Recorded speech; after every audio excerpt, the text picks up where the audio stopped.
আচ্ছা, আপনারা সবাই ছোটবেলায় একটা কবিতা পড়ছেন, পাখি সব করে রব, রাতি পোহাইলো কাননে কুসুমকলি সকলে ফুটিল, ঠিক না? এই কবিতাটা আমি এখন মানে এটা তো সবাই পড়ছে ছোটবেলায়, গেদুগাদা যারা ছিলেন। এখন এটা সব অঙ্গনের আবৃত্তি তো আমরা শুনি নাই। সিনেমা জগতে যারা কাজ করে ওরা যদি এই কবিতা আবৃত্তি করে কে কিভাবে করবে, ঠিক আছে? এটা এখন আপনাদের শোনাবো। যে বলতে করেন এই কবিতাটা যদি আপনি ডিপজলকে দেন আবৃত্তি করতে, ডিপজল কিভাবে আবৃত্তি করবে? ডিপজলকে এই কবিতাটা দিলে ডিপজল আবৃত্তি করবে এইভাবে, ওই পাখি সব কর্তাছে রব, বোঝো নাই ব্যাপারটা, কাননে কুসুম কলি সব ছান্ডে মান্ডে কলজ হয়ে গেছে গা, এইভাবে আবৃত্তি করবে।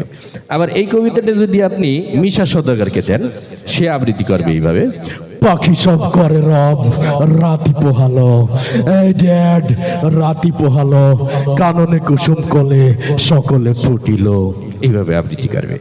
আবার এটা যদি আমাকে বরিশালের কাবিলারে দেন আবৃত্তি করতে, কাবিলা আবৃত্তি করবে এইভাবে, পাখি সব ভর্তি আছে রব, রাত পোহাই গেছে স্যাট কইতিয়ে, আর কাননে কুসুম কলি সব ফুটে গেছে ভ্যাত কইতিয়ে। তারপরে এটা যদি আপনি নায়ক ওমর সানিকে দেন যে আপনি একটু আবৃত্তি করেন, উনি আবৃত্তি করবে এইভাবে, পাখি সব করে রব, রাতি পোহালো কাননে কুসুম কলে সকলে ফুটিল, এইভাবে আবৃত্তি করবে। আর এটা যদি নায়ক মান্নাকে দেন আবৃত্তি করতে, নায়ক মান্না আবৃত্তি করবে, পাখি সব করে রব, রাতি পোহালো আম্মা জান, রাতি পোহালো কাননে কুসুম কলে সকলে ফুটিল। তারপরে এটা যদি আপনি নায়ক রুবেলকে দেন আবৃত্তি করতে, তিনি আবৃত্তি করবেন এইভাবে, পাখি সব করে রব, রাতি পোহালো কাননে কুসুম কলি সকলে ফুটিল।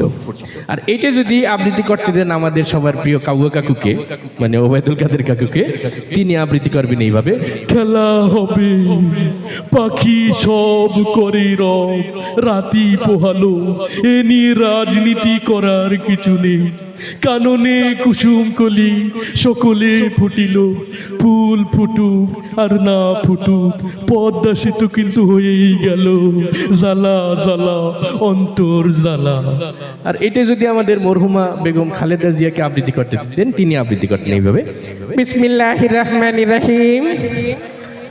প্রিয় দেশবাসী, আপনারা জানেন পাখি সব করে রব, রাতি পোহালো ইনশাল্লাহ কাননে কুসুম কলি সকলে ফুটিবে, না ফুটিলে ঈদের পরে তীব্র আন্দোলন হবে ইনশাল্লাহ। ধন্যবাদ সবাইকে।